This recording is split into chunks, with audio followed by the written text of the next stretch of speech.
Je m'appelle Samuel et je n'avais jamais imaginé que ma vie serait témoin d'un événement qui défie toute logique humaine.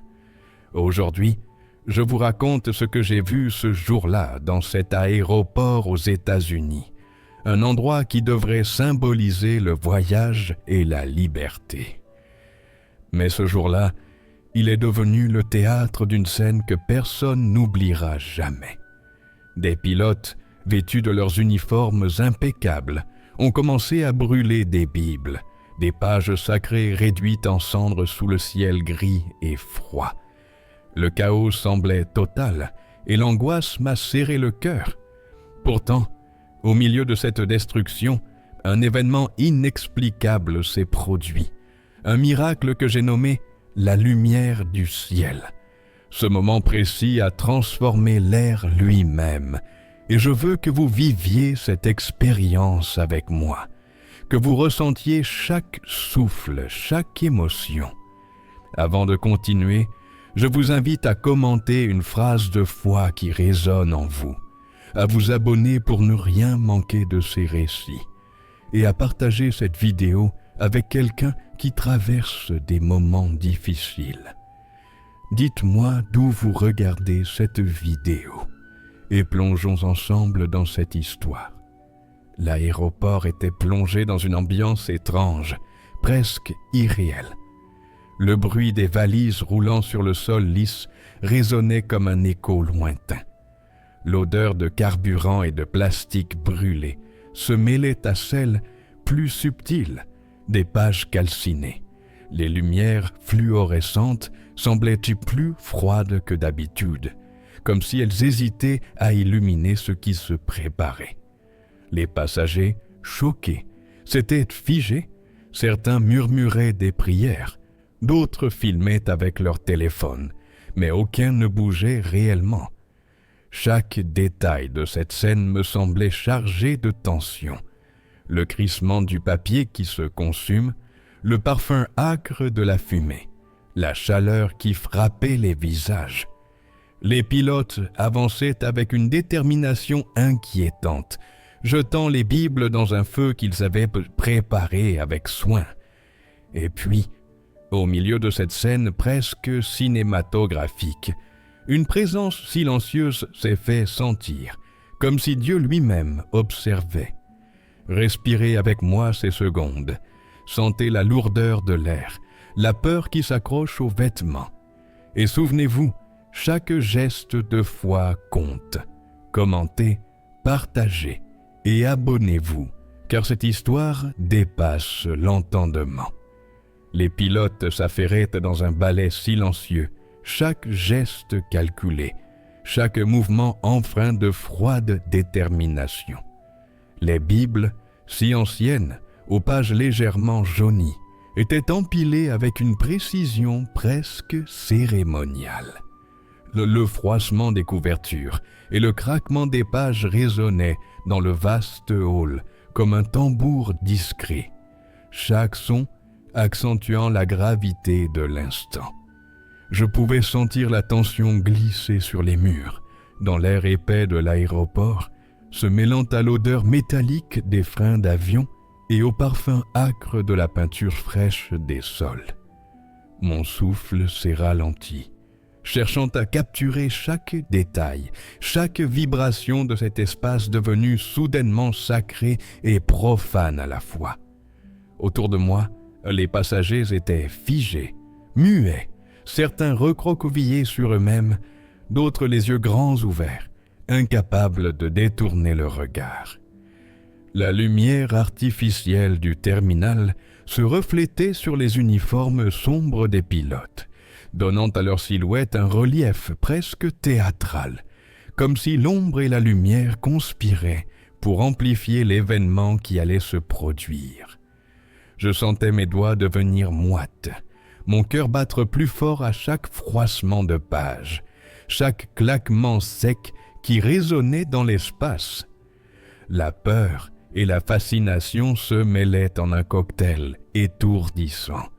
Et puis, un souffle plus doux, presque imperceptible, m'a effleuré l'épaule comme une promesse silencieuse.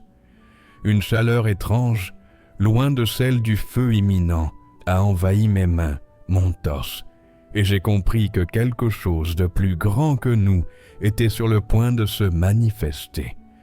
Une présence subtile mais indéniable emplissait le hall, invisible à l'œil nu mais tangible pour l'âme. Les secondes s'étiraient, suspendues entre la terre et le ciel, chaque battement de mon cœur semblant coïncider avec le souffle du divin. Je ne savais pas encore comment tout cela se terminerait, ni quel visage prendrait le miracle. Mais dans ce moment, entre le craquement du papier et la tension palpable, j'ai senti la promesse d'un événement qui dépasserait tout ce que mon esprit pouvait concevoir. Une lumière que personne n'avait anticipée était sur le point d'embraser non pas les flammes visibles, mais quelque chose de bien plus profond, de bien plus éternel. Et alors que mes yeux se posaient sur le premier feu prêt à être allumé, une pensée silencieuse traversa mon esprit. Si ce qui doit arriver est si puissant, sommes-nous réellement prêts à le voir? L'angoisse avait envahi l'aéroport comme une brume glaciale, s'infiltrant dans chaque recoin, glissant sous les chaussures, mordant la nuque et les épaules de chacun. Les passagers reculaient, les mains crispées sur leurs sacs ou serrant la main de l'inconnu à côté d'eux, comme si ce simple contact pouvait les protéger d'un danger invisible. D'autres se pressaient contre les murs, leurs visages blêmes et les yeux grands ouverts trahissant l'effroi qui les paralysait.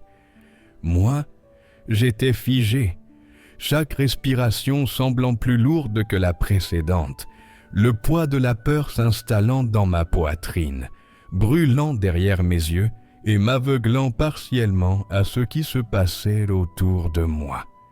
La fumée qui s'élevait des premiers feux semblait posséder sa propre conscience, s'enroulant autour des colonnes, sifflant dans l'air comme un serpent invisible, tournoyant et créant des ombres qui dansaient sur les visages, accentuant le chaos. Les cris des passagers, mêlés aux murmures désespérés, formaient un brouhaha dissonant, un chœur de terreur qui frappait chaque âme présente. Pourtant, au milieu de ce tumulte, une voix intérieure, douce mais ferme, me murmurait de ne pas détourner le regard, de ne pas céder à la panique. Cette voix semblait appartenir à quelque chose de plus grand, comme si Dieu lui-même préparait ce moment, un instant qui dépassait toute compréhension humaine. Chaque souffle, chaque battement de cœur, chaque regard jeté vers les flammes m'emplissait d'une anticipation étrange et presque sacrée. La peur, paradoxalement, ne paralysait pas complètement. Elle aiguillait mes sens, rendait chaque détail plus vif, chaque sensation plus intense. Je sentais que quelque chose d'inattendu et de puissant était sur le point de se produire, un événement capable de transformer la peur en une révélation profonde, mais je ne savais pas encore comment ni quand cela se manifesterait. Mon âme retenait son souffle, suspendue entre terre et ciel, prête à être témoin du miracle à venir. Et alors que les flammes commençaient à lécher les pages, une pensée glaciale traversa mon esprit. Et si ce qui allait se produire changeait non seulement ce lieu, mais aussi nos cœurs pour toujours? Les flammes s'élevaient avec une force presque consciente, engloutissant chaque page sacrée avec une faim impitoyable, leur rougeoiement intensifiant l'atmosphère déjà lourde de l'aéroport. La chaleur m'atteignait même à distance, une fournaise invisible qui semblait lécher la peau et brûler les pensées. Les visages des passagers reflétaient la danse des flammes, ombres vacillantes, yeux écarquillés, lèvres tremblantes. Chaque crépitement résonnait comme un coup de gong, Chaque petit éclat de braise projeté dans l'air semblait sceller le moment dans la mémoire de tous. Le feu ne se contentait pas de consumer le papier. Il semblait aspirer les inquiétudes et les peurs, les concentrant dans un souffle brûlant et hypnotique. La fumée s'élevait en volutes sinueuses, dessinant des arabesques lumineuses et fugitives, donnant l'illusion de figures angéliques flottant au-dessus des flammes. C'était comme si le ciel lui-même envoyait un signal à ceux qui osaient regarder, un message silencieux et pourtant puissant, un rappel que même dans la destruction apparente, une force plus grande se manifestait. Les odeurs âcres du papier brûlé se mêlaient à un parfum presque doux, imperceptible mais tangible, qui soulevait quelque chose dans la poitrine comme un écho ancien de réconfort et de promesse. Mon regard se fixa sur les pages en feu, et pour la première fois, je sentis que ces flammes n'étaient pas seulement destructrices. Elles parlaient, elles témoignaient, elles criaient vers le ciel avec une intensité qui dépassait toute parole humaine. La vibration dans l'air semblait palpable. Chaque souffle de vent, chaque tremblement léger du terminal s'accordant avec le rythme du miracle imminent. C'était un feu qui consumait pour révéler, un brasier qui annonçait la lumière. Et alors que les pages s'embrasaient toujours plus, une pensée me traversa l'esprit, glaciale et fascinante. Que pourrait-il bien se produire lorsque la destruction devient le passage vers l'inimaginable?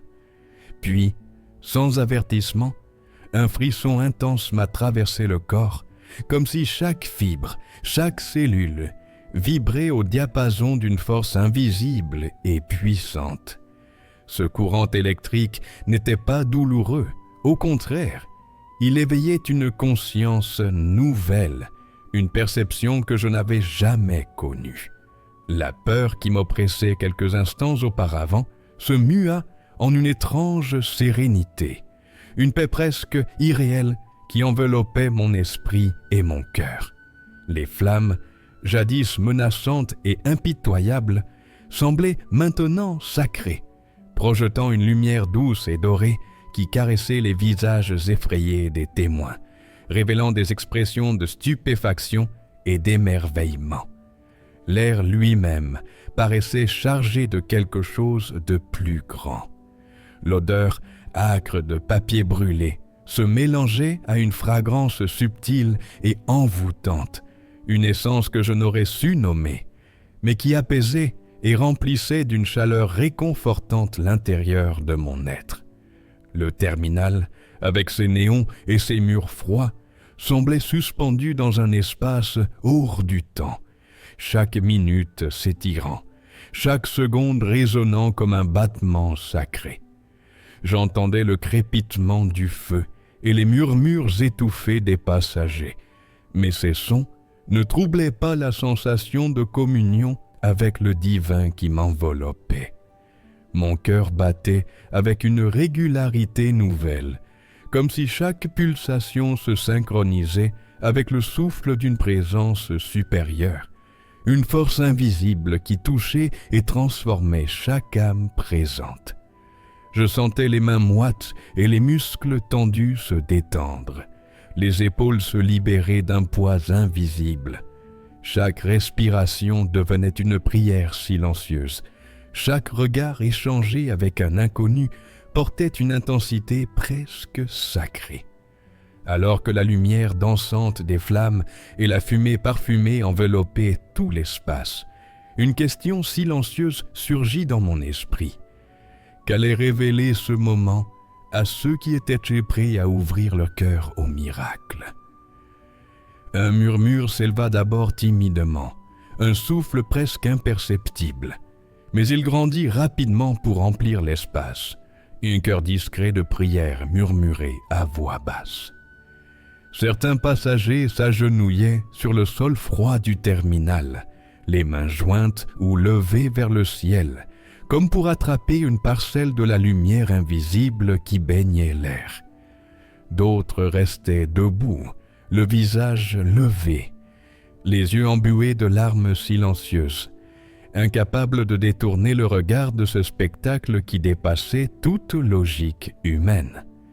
Même les pilotes, ceux qui avaient allumé le feu et orchestré la scène avec détermination, s'étaient figés, leurs gestes suspendus dans le temps, paralysés par une présence qu'ils ne pouvaient nommer, mais que leur cœur reconnaissait instinctivement.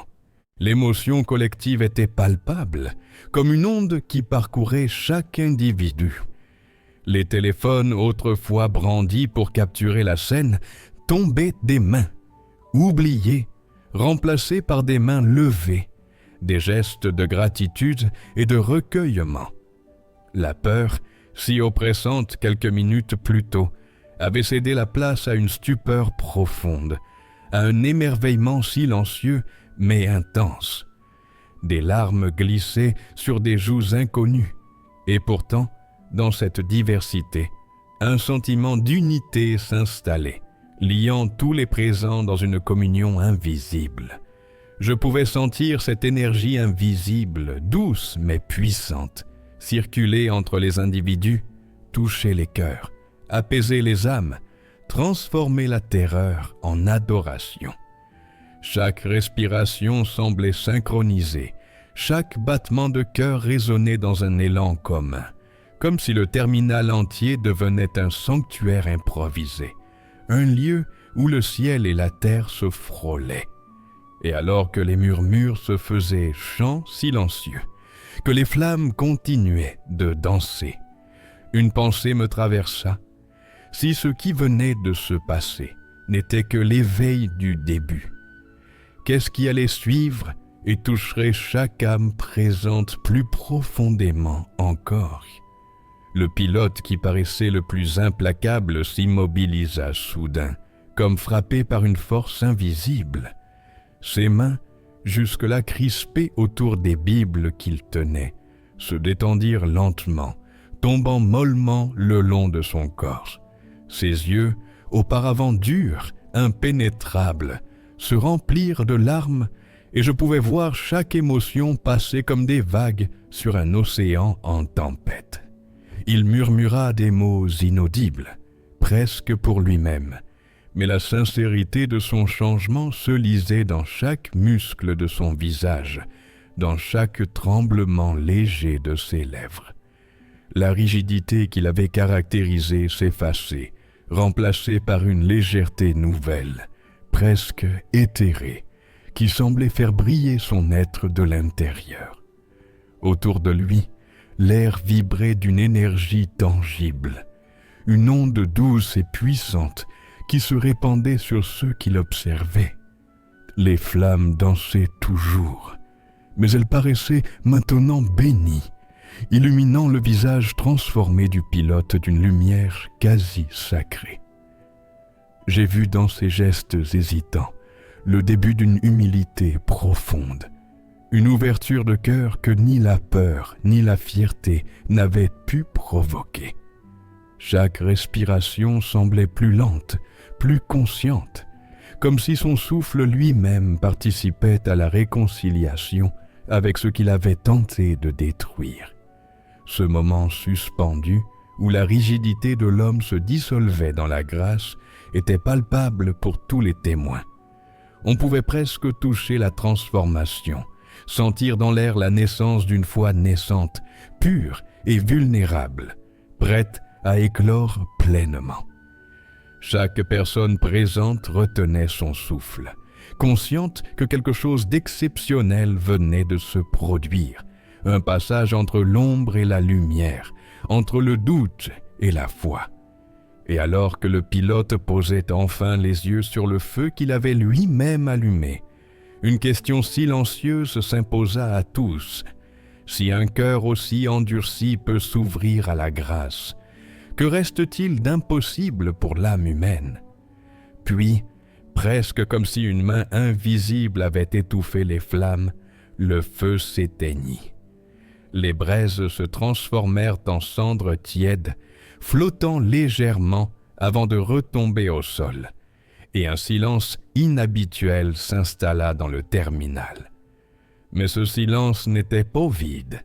Il était chargé de quelque chose de puissant, de sacré, une présence palpable qui semblait remplir chaque recoin de l'aéroport. La tension, cette pression oppressante qui pesait sur nos épaules depuis le début, avait disparu, remplacée par une paix surnaturelle, douce et immuable. Autour de moi, les passagers ne savaient plus comment réagir. Certains pleuraient, des larmes silencieuses coulant sur leurs joues, tandis que d'autres riaient doucement, un rire mêlé de soulagement et d'émerveillement. Des inconnus se prenaient par la main, se soutenaient mutuellement, comme pour transmettre la chaleur de cette expérience unique. Chaque geste semblait chargé d'une intention profonde. Chaque regard échangé portait le poids d'une révélation partagée. Il ne s'agissait plus d'un simple aéroport, d'un lieu de départs et d'arrivées, mais d'un sanctuaire temporaire, un espace où la frontière entre ciel et terre s'était estompée. L'air lui-même semblait transformé, respirable d'une manière nouvelle, chaque inspiration portant avec elle une sensation de bénédiction, comme si Dieu avait décidé de toucher chaque être présent. Les sons habituels des annonces, des valises roulant sur le sol, des pas pressés, semblaient lointains, presque irréels. Tout le monde retenait son souffle, conscient que ce qui venait de se produire dépassait la compréhension humaine. Alors que mes yeux parcouraient les visages encore illuminés par la lumière du miracle, je me suis demandé silencieusement: si le ciel peut se manifester ainsi dans un lieu si ordinaire, qu'est-ce qu'il nous réserve pour l'avenir? Le souffle du miracle laissait derrière lui une vérité simple mais profonde. La foi et le pardon ont le pouvoir de transcender les ténèbres les plus épaisses. Les flammes, qui semblaient y vouloir tout consumer, n'avaient quasi pas détruit ce qui était sacré. Au contraire, elles avaient dévoilé une lumière que personne n'avait anticipée, une lueur cachée dans le cœur des hommes et dans l'âme du monde. Dans le tumulte et le chaos, là où le doute et la haine semblaient régner, la présence divine s'était insinuée, silencieuse mais irréfutable, révélant que le changement peut surgir en un instant, sans prévenir, comme une pluie bienfaisante après une longue sécheresse. Je voyais les passagers repartir avec des yeux différents, portant chacun en eux une parcelle de cette lumière. Ce n'étaient pas de simples témoins d'un événement spectaculaire, mais des participants involontaires à une leçon éternelle, une expérience qui allait les marquer au plus profond d'eux-mêmes. Les cendres encore tièdes au sol n'étaient pas le symbole de destruction, mais le témoignage d'une renaissance invisible, d'une purification intérieure qui ne se voit pas, mais se ressent avec intensité. J'ai compris que le divin ne se limite pas au lieu saint ou au moment de prière formelle. Il se manifeste aussi dans l'ordinaire, au milieu de nos peurs, de nos erreurs et de nos faiblesses, touchant ceux qui osent regarder au-delà du visible. Même le cœur le plus endurci peut être transformé si l'on accepte de s'ouvrir, si l'on choisit le pardon et l'humilité. Et alors que je quittais ce lieu, je sentais que rien ne serait plus jamais pareil pour personne. Une étincelle d'éternité venait d'être allumée dans le quotidien, et je me demandais silencieusement, avec un frisson d'espérance, si un instant peut changer tant de vies. Qu'est-ce que demain réserve à ceux qui croient?